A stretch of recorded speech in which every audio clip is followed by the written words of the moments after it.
Hola a todos.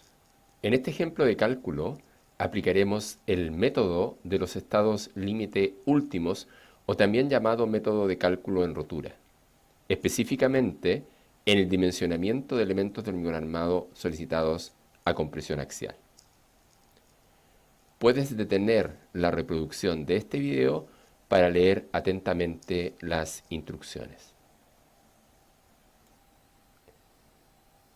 Se trata de un edificio de 11 pisos, de hormigón armado, estructurado con base a pórticos, con columnas distanciadas en un eje 5.1 metros y en el otro 4,8 metros. El edificio tiene losas de 16 centímetros de espesor. La altura piso-piso es de 3,2 metros. La sobrecarga de uso que actúa en la azotea es de 400 kilogramos fuerza partido por metro cuadrado. En el resto de los pisos, es decir, en los 10 pisos restantes, la sobrecarga es 550 kilogramos fuerza partido por metro cuadrado. El encargo es dimensionar una de las columnas interiores del primer piso, puntualmente determinar la cuantía de acero que se debe disponer en la sección para resistir adecuadamente las cargas gravitacionales. Comencemos por determinar la carga axial que recibe una de las columnas interiores del primer piso. Recordemos que las cargas gravitacionales que reciben las columnas son acumulativas a medida que se desciende por el edificio. Tenemos en primer lugar la carga que actúa por metro cuadrado en cada una de las plantas. Comencemos por las plantas intermedias. Primero, el peso propio de la losa estructural, que se calcula como el espesor por la densidad del hormigón armado. Eso nos da el peso de la losa por metro cuadrado. En este caso, 400 kilogramos fuerza por metro cuadrado. La sobrecarga de uso, de acuerdo al enunciado, 550 kilogramos fuerza partido por metro cuadrado. Respecto a las cargas de azotea, la carga de peso propio será la misma porque el espesor de la losa es el mismo, 0,16, ¿no? Por 2500 nos da 400 kilogramos fuerza partido por metro cuadrado. En el caso de la azotea, la sobrecarga de uso es un poco más pequeña y es de 400 kilogramos fuerza partido por metro cuadrado. Veamos ahora qué carga recibe una columna interior en el primer piso del edificio. Por una parte será la carga axial debido a las sobrecargas y por otro debido al peso propio. Fíjense bien, la carga debido a las sobrecargas de uso, bueno, tenemos que calcularlas, pero lo interesante aquí es ver que la carga axial que tributa en una columna interior del primer piso, la correspondiente al peso propio será, por una parte, el peso de las losas, el peso de las vigas y el peso de los pilares. En este caso, fíjense bien, el peso que tributa la sobrecarga en cada una de las columnas interiores será, por una parte, la sobrecarga de uso de las plantas interiores, que es 550, por 10, porque son 10 plantas, más lo que pesa o tributa la sobrecarga en la azotea, que en este caso es 400 por 1. Y esa carga total por metro cuadrado se multiplica por el área tributaria, es decir, por 4,8 por 5,1. Eso nos da que la carga axial debido a la sobrecarga que actúa en una de las columnas interiores del primer piso será de 144.432 kilogramos fuerza. Veamos ahora el cálculo del peso propio que tributa en cada una de las columnas interiores del primer piso. Para comenzar, el peso de la losa. En este caso, recordemos, 400 kilos por metro cuadrado, tanto plantas intermedias como azotea, por el área tributaria, que es 4,8 por 5,1, por 11, porque son 11 plantas, más lo que tributan las vigas, que será la dimensión de la sección por el largo, por los metros lineales de viga que tributan al pilar. fíjense bien, 0,2 por 0,24, que son las dimensiones, por el largo, 4,8, fíjense bien, desde aquí hasta acá tenemos esa dimensión, más 5,1. Pero a ese valor hay que restarle, fíjense bien, 2 veces el espesor de la columna, porque las vigas atracan o llegan hasta ese borde. Por lo tanto, corresponde para la viga en el eje X restar 45 y para la viga en el eje Y restar los 45. Por eso que es menos 2 por 0,45. Todo eso por la densidad del hormigón armado, 2500, por 11, porque son 11 plantas. Aquí hay un detalle importante, fíjense bien, 0,2 por 0,24. ¿Por qué por 0,24 si las vigas tienen 40 centímetros de altura? Porque cuando consideramos el peso de la losa, esta parte que se traslapa viga a losa ya fue considerada en ese momento. Por lo tanto, corresponde restar, quitar esta parte de la viga, porque, repito, ya fue considerada en la losa.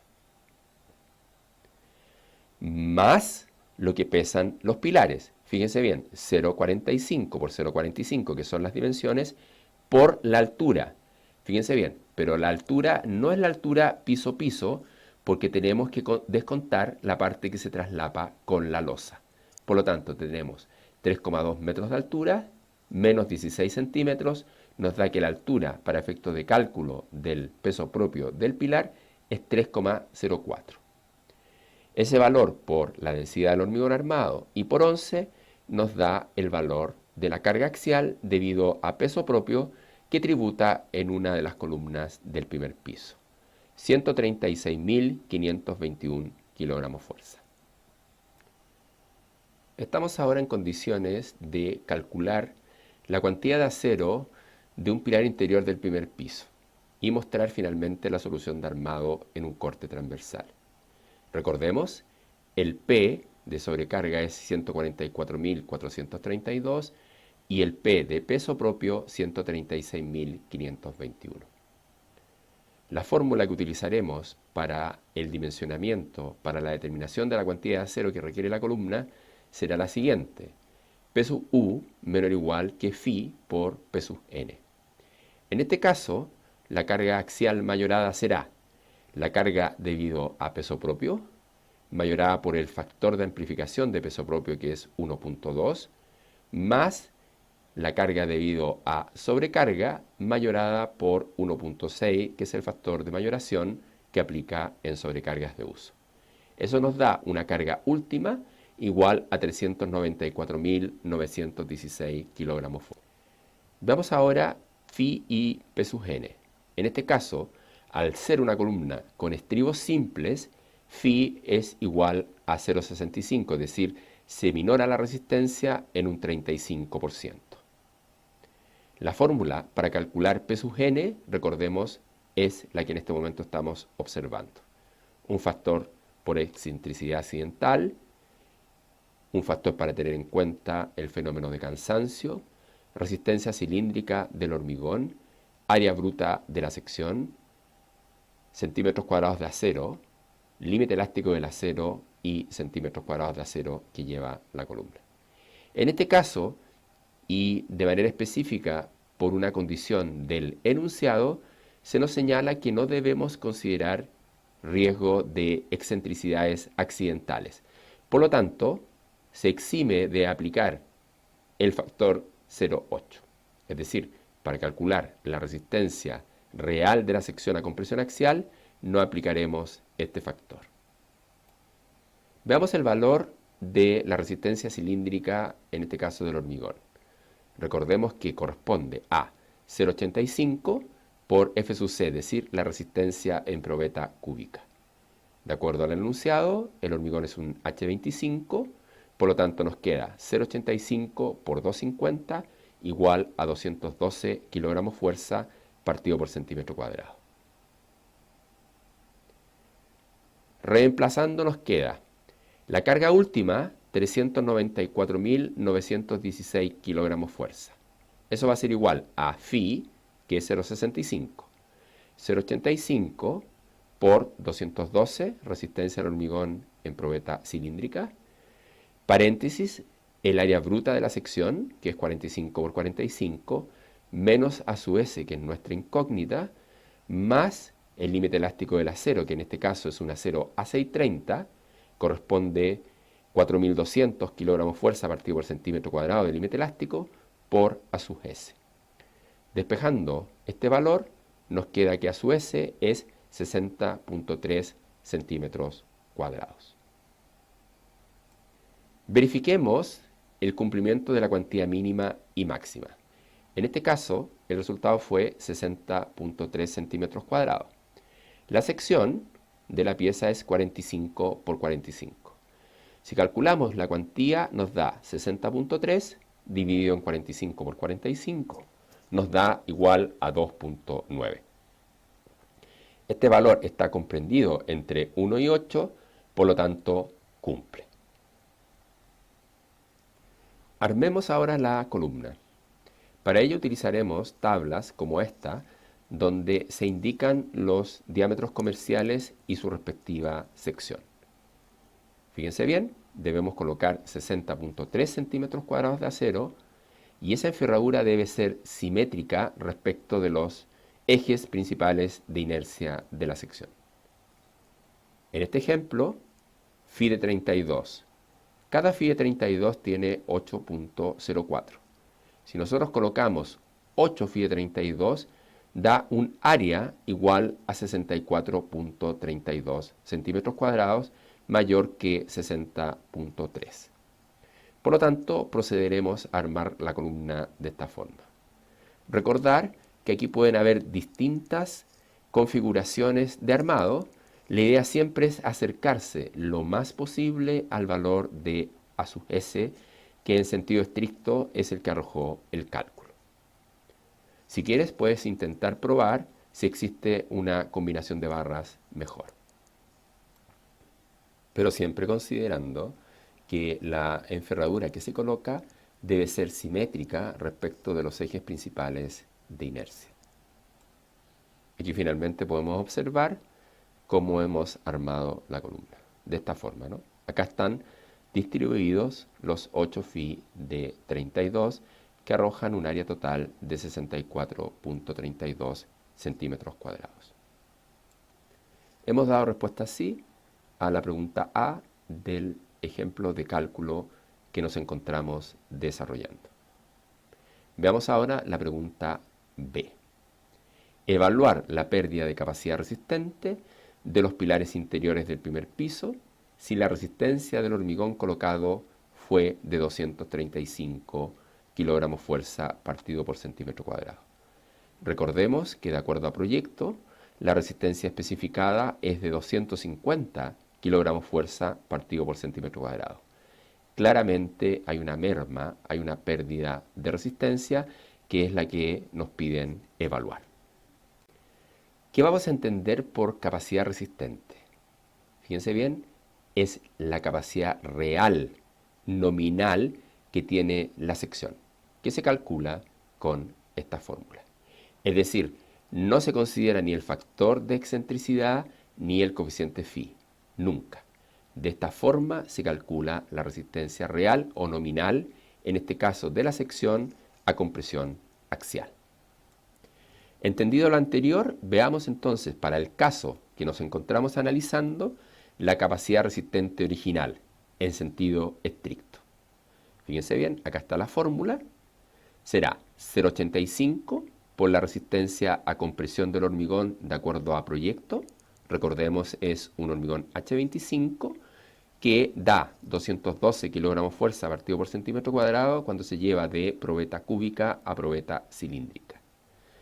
Por el área útil de hormigón, que será las dimensiones de la sección, 45 por 45, menos el área de acero, 60.3, más el límite elástico del acero, que es 4.200 por 60.3.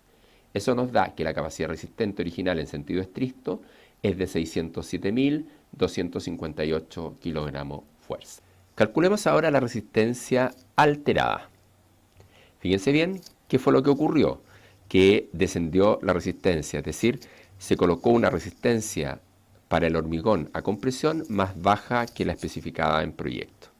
En este caso, en probeta cúbica, igual a 235.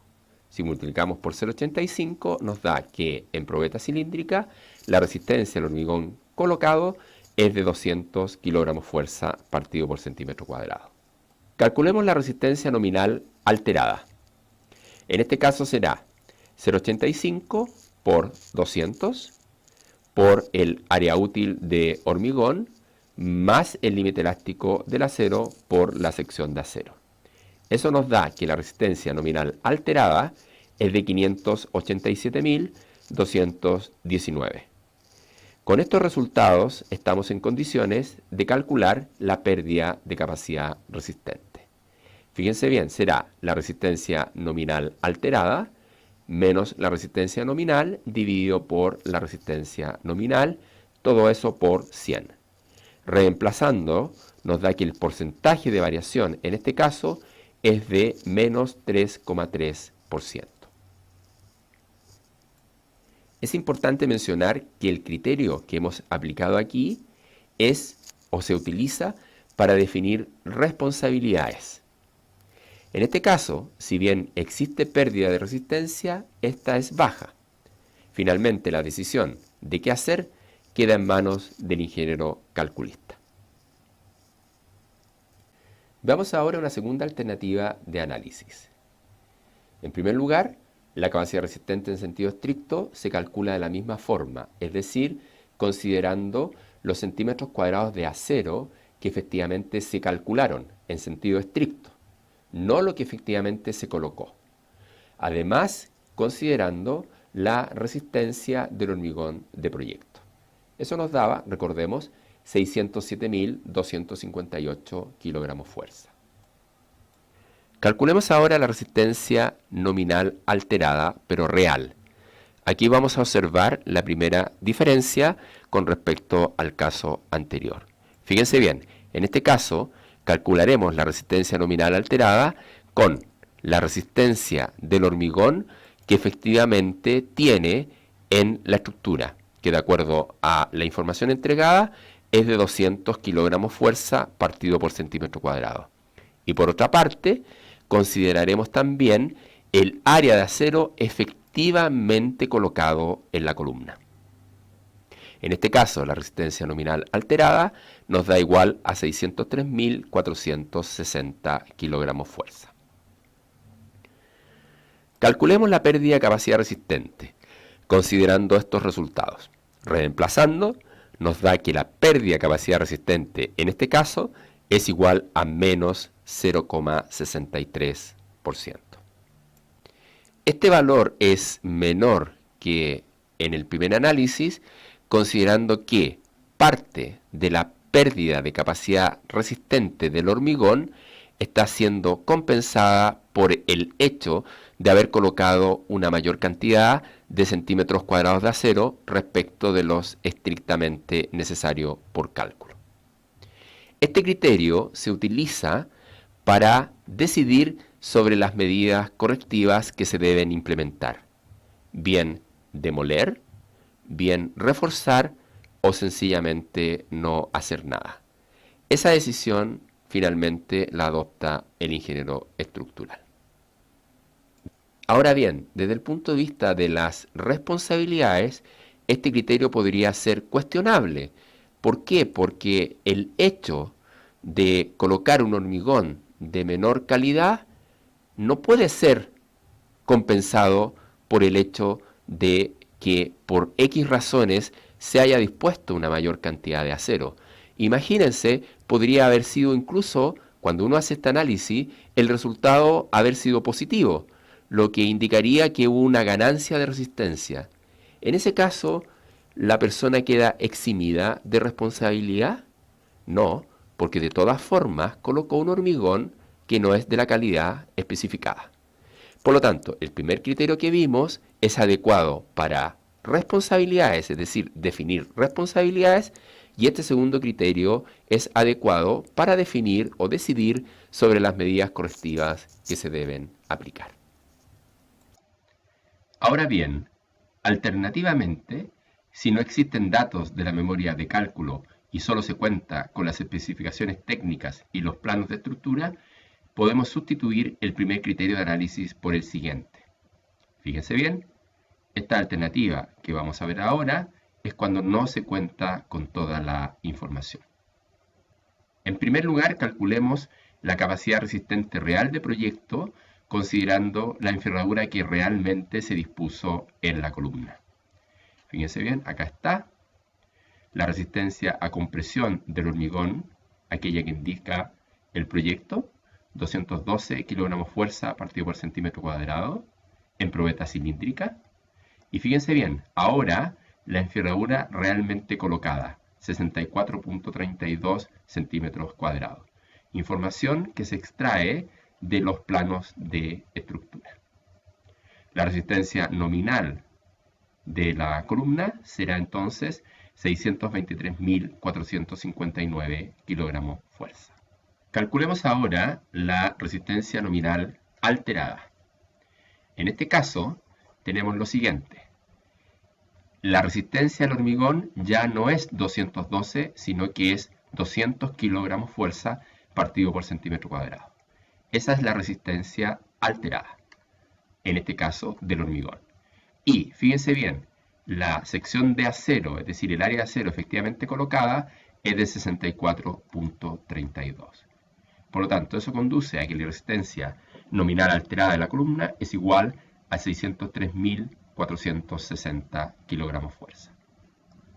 En ambos casos, hemos colocado en cada una de las fórmulas la sección de acero, el área de acero efectivamente colocada. Y entre esta fórmula y esta otra solamente varía la resistencia a la compresión del hormigón. Reemplazando, podemos calcular la pérdida de capacidad resistente en este caso. El resultado nos da que la pérdida es igual a menos 3,2%. Este valor es muy similar al obtenido cuando se realizó el primer análisis, por lo que parece ser una opción pertinente en caso de no contar con toda la información. En este caso, el segundo criterio no puede ser aplicado, por lo tanto, la decisión de qué hacer o qué medidas correctivas procede a aplicar se debe basar en este último criterio, ya que se desconoce el margen de acero adicional que puede haber sido colocado durante la etapa de diseño. En rigor, se insiste que cualquiera que sea el criterio adoptado, la decisión de qué hacer siempre debe tomarla el ingeniero estructural. Vamos ahora a la pregunta C. Evaluar la pérdida de capacidad resistente si por error en los pilares interiores del primer piso la calidad del acero colocado fue A440, es decir, A440 en vez de acero A630 que indica el proyecto. Concluir, comparar con la pérdida de resistencia obtenida en la pregunta B. El desarrollo de aquí en adelante se realizará sobre la base del tercer criterio, es decir, la armadura efectivamente colocada. ¿Cuál es la capacidad resistente real de la columna? Fíjense bien, 623.459 kilogramos fuerza, considerando la resistencia del hormigón, según proyecto, la envergadura realmente colocada, 64.3, y fíjense bien, el límite elástico, en este caso del acero, A630, que es el que corresponde a proyecto. Veamos ahora la capacidad resistente alterada. En este caso, el colocar acero A440 en vez de acero A630. Fíjense bien, la resistencia de proyecto es 212, la envergadura sigue siendo 64.3 y lo que cambia es el límite elástico del acero. Ahora corresponde al acero A440, es decir, 2.800 kilogramos fuerza partido por centímetro cuadrado. Calculemos la pérdida de capacidad resistente. Fíjense bien, reemplazando estos valores acá en la fórmula, nos da que en este caso el cambiar acero A630 a acero A440 conduce a una pérdida de resistencia igual al 14,5%. La pérdida de resistencia resulta mucho mayor que en el caso que se produce un descenso de la resistencia al hormigón de 250 a 235 kilogramos fuerza partido por centímetro cuadrado, que corresponde a los casos ya analizados. Veamos ahora la pregunta B. Para el caso más crítico, determinar la máxima sobrecarga de uso que ahora puede ser aplicada en cada piso. Suponga constante la carga de azotea. El caso crítico es cuando se modifica la calidad del acero pasando de acero A630 a A440. En este caso tenemos una pérdida de resistencia igual al 14,5%. La resistencia nominal alterada, recordemos, es igual a 533.358, valor que ya habíamos determinado, considerando una resistencia del acero igual a 2.800 kilogramos fuerza partido por centímetro cuadrado. Apliquemos la fórmula del método de cálculo en rotura, específicamente en compresión axial. Recordemos, Φ es igual a 0,65 y P sub n igual a 533.358. Eso conduce a que P sub u es 346.683 kilogramos fuerza.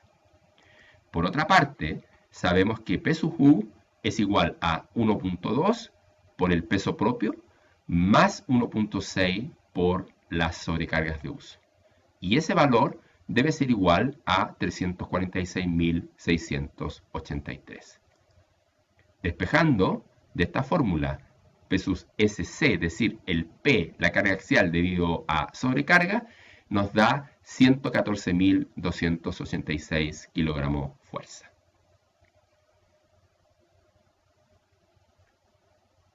A diferencia de la situación de proyecto, que es de 144.432 kilogramos fuerza.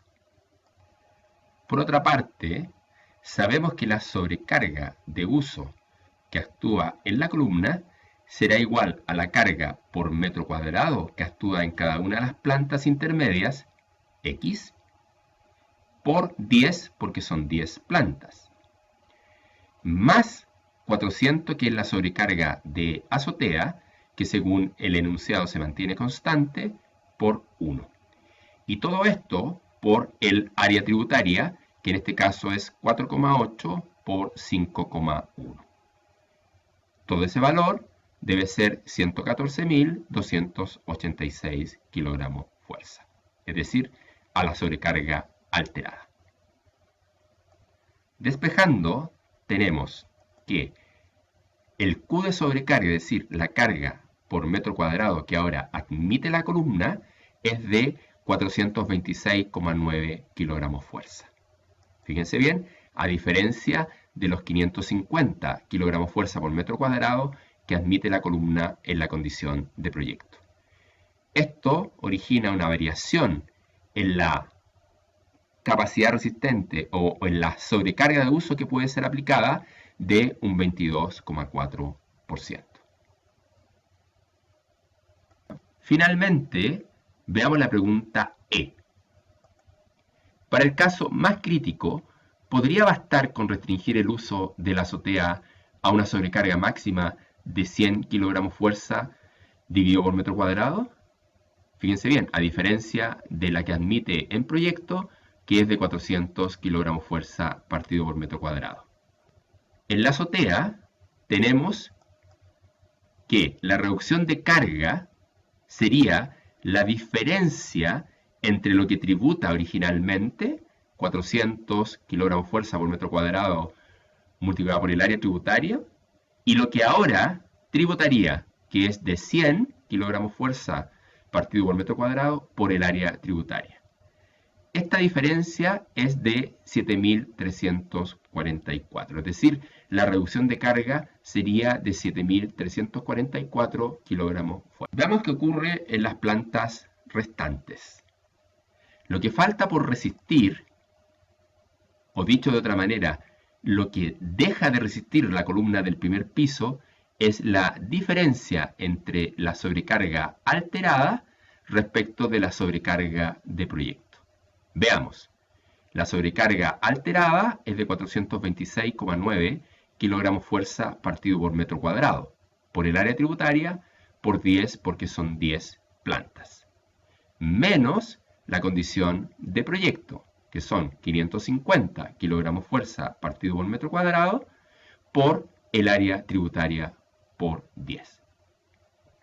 El resultado es 30.135 kilogramos fuerza, es decir, las columnas resisten ahora 30 toneladas fuerza menos como consecuencia de haber colocado acero A440 y no acero A630.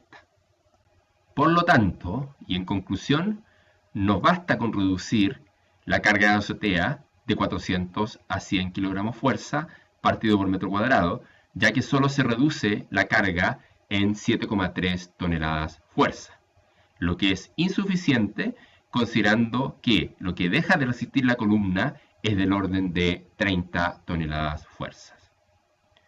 El delta que no estaría siendo resistido es de 22.791 kilogramos fuerza. La solución pasa entonces por reforzar la columna, bien con el uso de fibra de carbono o utilizando un recrecido de hormigón o bien perfiles de acero estructural. Realicemos una síntesis. Hemos aplicado el concepto de cargas de servicio y de diseño. Hemos aplicado el concepto de resistencia nominal y de diseño. Aplicamos el método de dimensionamiento en rotura en compresión axial en hormigón armado. Explicamos el procedimiento de armado de columnas de hormigón armado baja solicitaciones de compresión axial. Explicamos la forma de determinar la pérdida de capacidad resistente. Es importante mencionar que los ejercicios aquí presentados y su resolución han sido preparados exclusivamente con fines académicos. Por lo tanto, no pueden ser referenciados en la práctica y ejercicio profesional. Muchísimas gracias.